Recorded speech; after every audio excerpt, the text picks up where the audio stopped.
So this video today is going out to Steamdeck users, and I'm going to be showing you how to get started running Batocera, and it's actually a really easy, simple process. So I'm going to be showing you how to flash the Batocera image onto micro SD cards, which simply slots into the Steamdeck itself. I'm going to be showing you how to boot into Steamdeck using the boot menu on Steamdeck.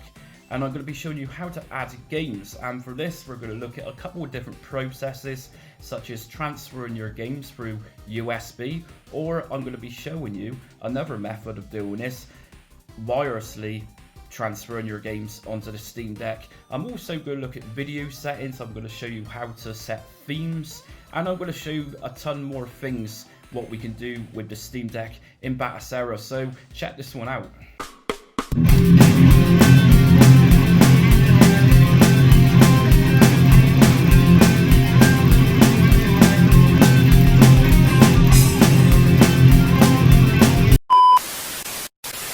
Okay then, so first things first, before we start today's setup guys, just make sure you hit notifications, subscribe, and you like this video, and that will get you up-to-date content as I release it for retro emulated videos.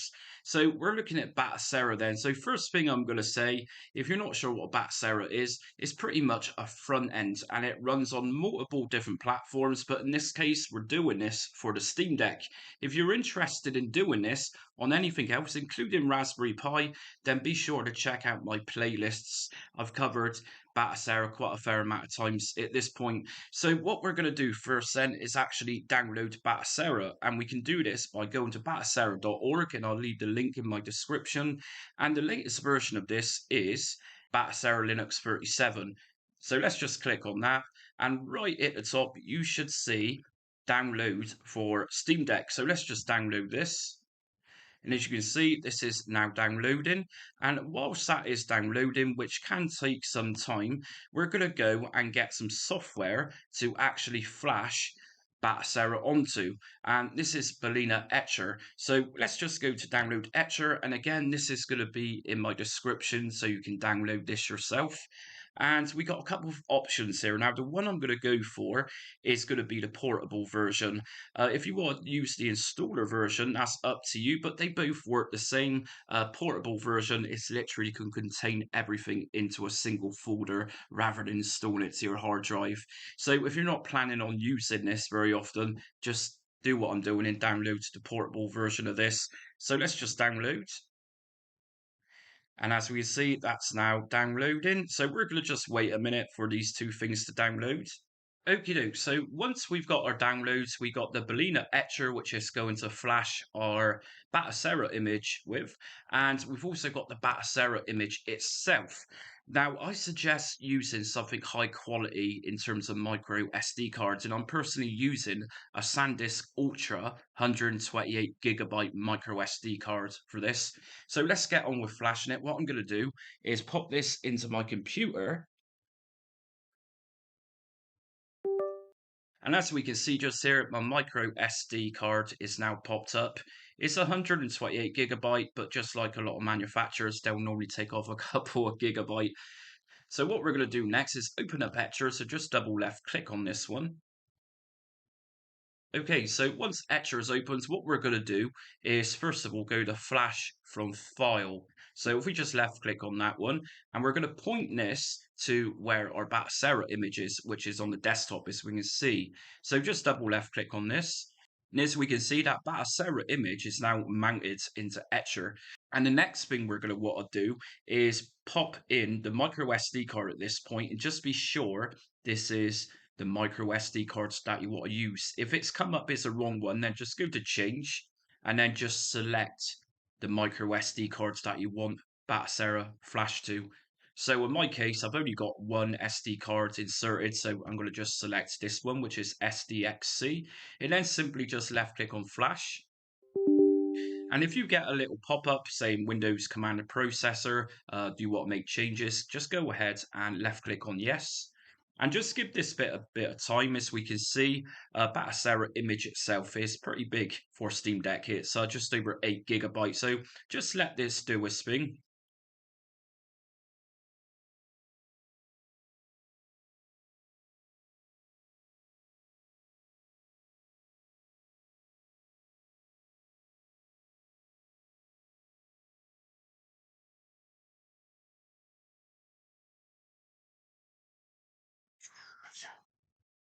Okay, so once that's been flashed, you'll get a little flash completed to come up here, and we can close this down.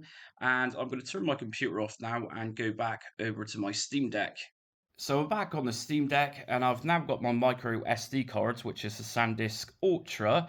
And what we're going to do is plug this into the little slot at the bottom of the Steam Deck. So just go very careful as you put this one in, because the micro SD card is very flimsy and you don't want to snap it. And just make sure that's pushed in all the way so it's not loose and it's not popping out. So that's nice and secure now. Next thing we need to do is boot the Steam Deck into the boot manager. So to do this, if you just flip it to one side, if you hold down on the volume down button and press power simultaneously,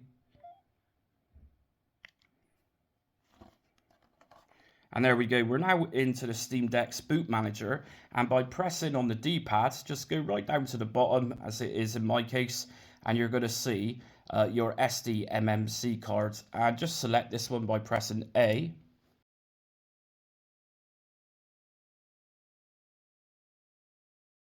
So as we can see, we got a little flash at the top here, and we're now into Batocera. So let it just do a spin a minute to initialize.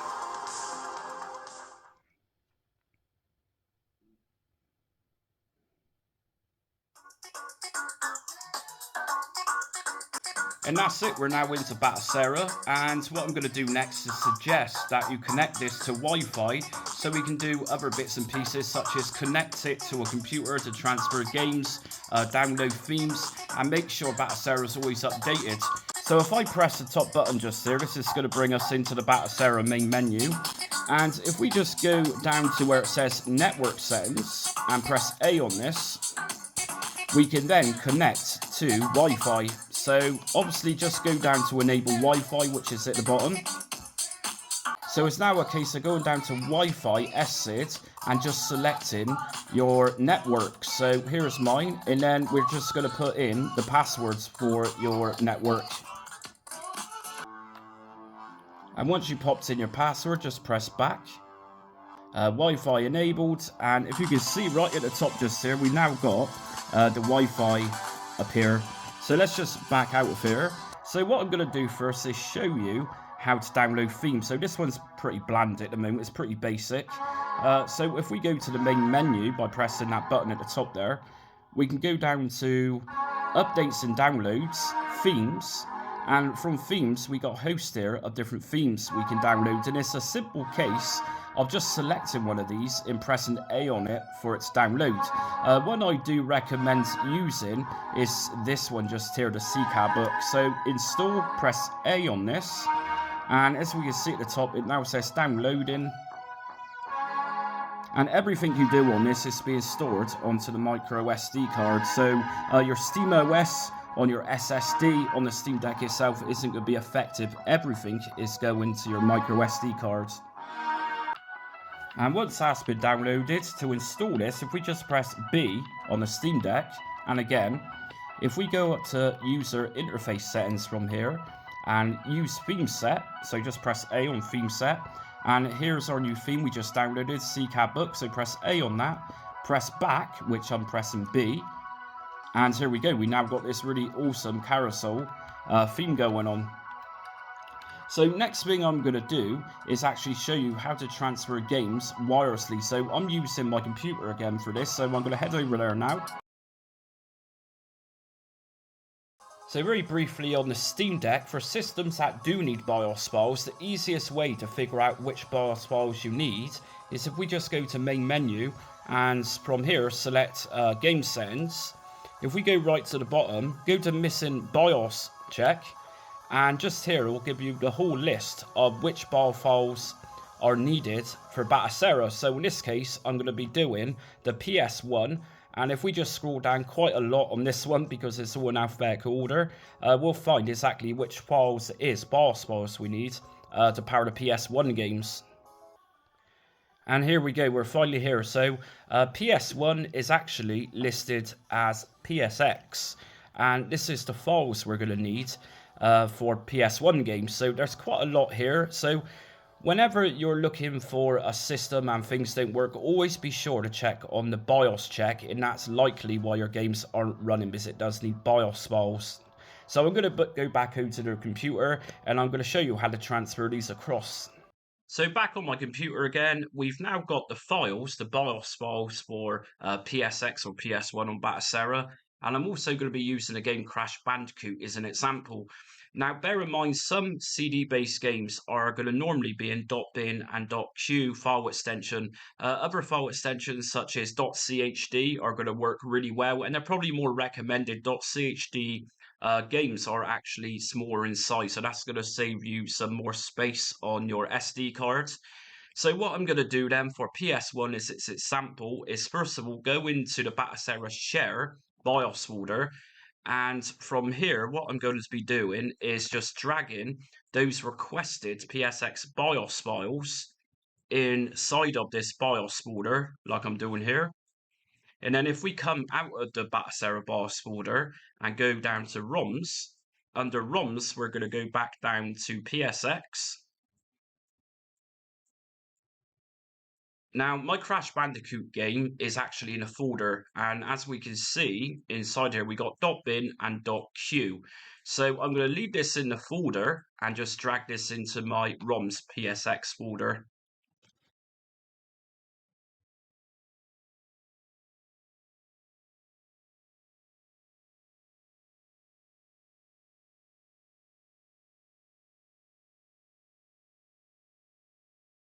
And that's it. So I'm going to go back over to the Steam Deck again.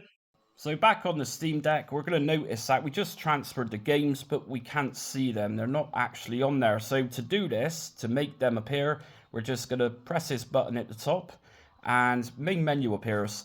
Game settings and update game list, press yes. And here's our PlayStation. So we're in. Here's our game, Crash Bandicoot. Now, we need to get some artwork for this so it looks a bit nicer. So again, if we go into the main menu, and from here we're going to go down to Scraper. And this is going to be scraped from Screen Scraper. So you can go over to the website and register with Screen Scraper, which I'm going to show you how to do that in a second. And once you've got your login details, you can go to Scraper settings and just enter your username and passwords into these sections here. So once again, I'm going to go over to my computer and show you Screen Scraper. So the link's going to be in my description for Screen Scraper too. So if you've not already registered with Screen Scraper, it's just a simple case of going to registration just here. And bear in mind, this is a French website, but just use translator to translate this into English. So just go to registration.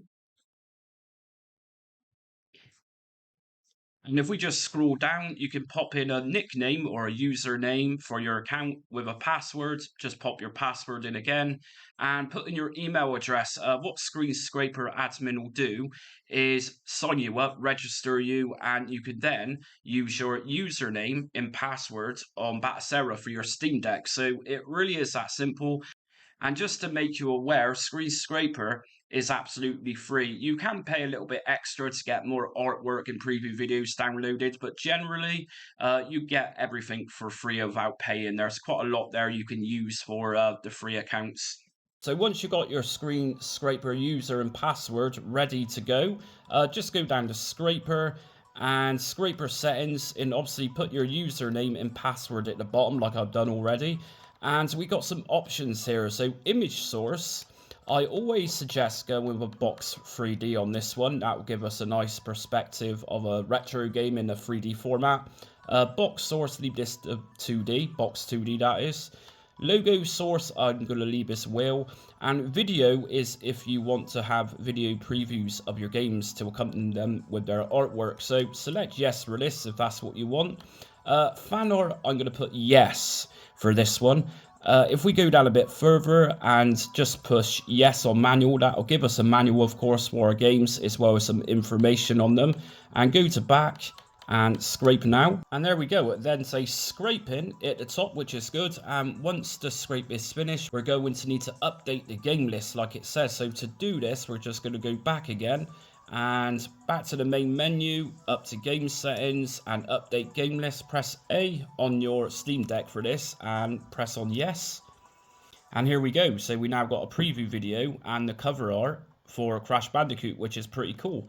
So let's open up Crash Bandicoot and see if this is going to work.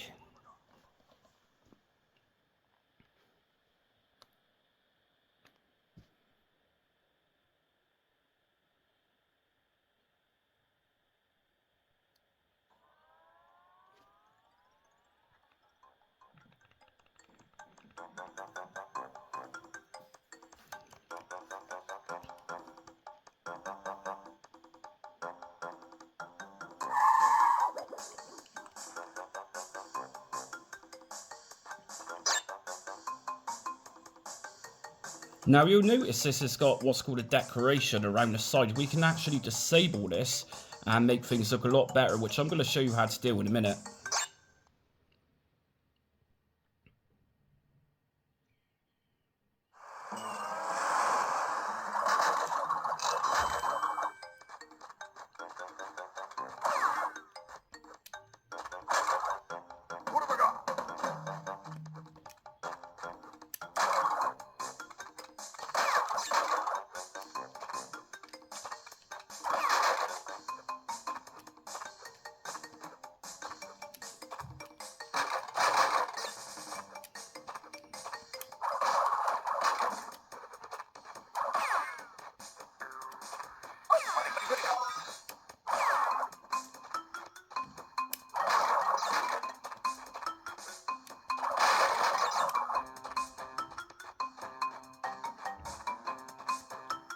So there we go, as you can see that's working fine. And to exit your games, it's just a simple case of pressing the button just here at the top, as well as this button, and that's going to be acting out as the hotkeys, which means exiting games. So next thing I'm going to show you then is how to make the games look better. So whilst we're in the PS1 folder, I'm going to press on this button just here. And this is going to bring view options. If we go down to advanced system options and press A, under emulator, you're going to see all the different retro cores to use for PlayStation 1 games. So say for example, one game isn't working on say Duck Station, which is the system I was just using for Crash Bandicoot. We can try another core just here, something like Swan Station. But what I'm going to do is show you how to enhance your games visually. So game aspect ratio, I'm going to go down to the bottom and put this one onto custom.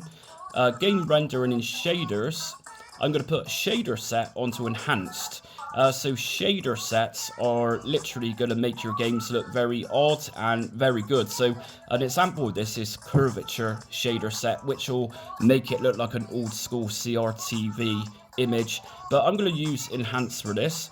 Smooth games by linear filter, and if I make sure this one's on, that will condense the picture slightly, but it'll make things look a little bit less pixelated. And also integer scaling pixel perfect, I'm going to make sure this one's on. Decorations and decoration set, like I was saying a minute ago, we can take away these decorations just here or use another decoration. But to take it away, I'm going to go to none. And if I come out of there by pressing B on my Steamdeck, so if we come out of here again, and let's open up Crash Bandicoot and see the difference this has made. So as we can see, our decoration is now gone.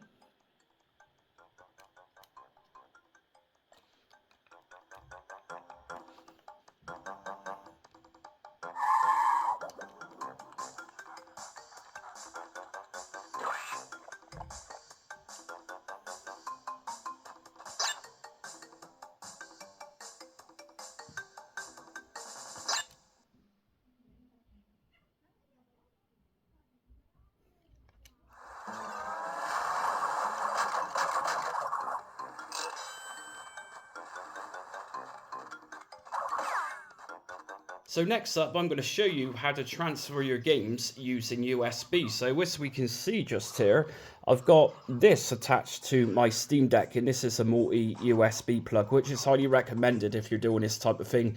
So with this, I've got attached a keyboard, which is obviously USB. This is going into the multi-USB adapter I've got here.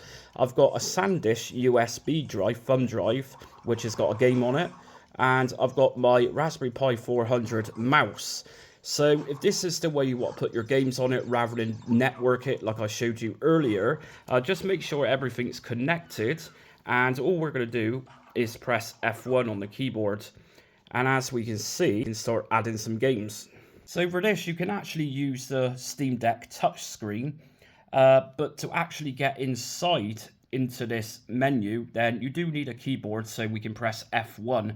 So at this point, once you're in here, you can use the touchscreen, or I'd find this easier just to use a mouse like I'm doing. So I've got my USB drive attached, and it's got a game in here, and I've titled this USB thumb drive as Steamdeck. And I've got a Nintendo NES game in here. So what I'm going to do is just right click on this, and if I left click on copy, and then on the sides just here, on the menu, you're going to find a little folder called ROMs. So if you just click on ROMs, and this is all of the systems which Batocera supports, which I showed you a minute ago when I was networking. So it's just a case now of finding the NES folder, which is just here. And all I'm going to do is just right click and paste. And that's the Nightmare on Elm Street game, which is now put into the Batocera, and it's also now a part of the micro SD cards that we've installed Batocera onto. From here, we've also got other options to look at. We can add our BIOS files in here, like I showed you earlier on during the network session of this video. So what we're going to do now is just go to File, Close. And now we're back into Batocera graphical user interface, or GUI. We need to update this again. So if we press the top button just here again, game settings, and press A, update game list, yes. And now if I look for my NES folder, which is just here, just enter there, we can see a Nightmare on Elm Street. So Batocera comes with some homebrew games, such as 2048 just here. Here's a Nightmare on Elm Street game. We got no cover art, so another simple case of pressing this button and going down to Scraper once again, and Scrape Now. And as we can see at the top, it's now scraping. So the similar or the same process of what I did earlier on in the video with the Crash Bandicoot game. So scrape and finish, update game list to apply changes. So go to game settings, update game list, press A. And really update game list, yes. And here we go, Nightmare on Elm Street. And if I use this button at the top here to view options, go to advanced system options. And this is going to bring us up mainly video settings. And it's also going to show us what emulators or in NES cases, which RetroArch cores we can use on this. So if you find one of your games don't work, then normally it's just a case of using a different core and selecting it and then going into the game. So let's see if this is working. So Nightmare on Elm Street.